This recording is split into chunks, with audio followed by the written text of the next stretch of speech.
好，咁多位，我係肥佬黎啊！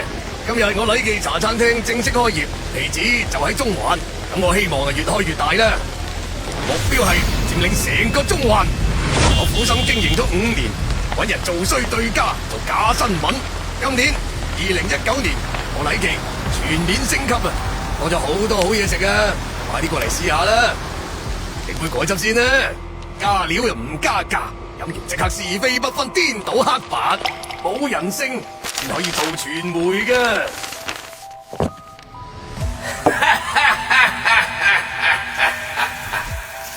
我肥佬黎最叻就係洗腦，個腦我都洗得乾乾淨淨。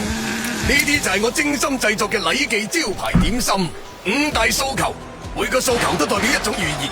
至於每個訴求嘅寓意係乜嘢，我話乜就乜啦，隨時改得，即叫即蒸。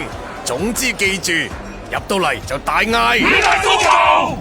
哼，係啦，汽油蛋套餐，汽水油多蛋治。本店特餐係我喺美國嘅頂頭老細蝕本資助嘅，做慈善咁賣啊，就係為咗年青人食完可以破壞公民，對抗警察，反中亂港。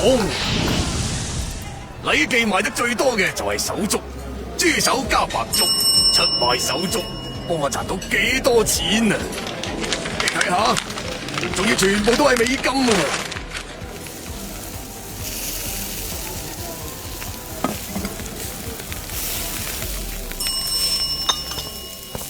老細，我姓樂嘅，收到。喂，姐姐仔，你唔好亂噏啊！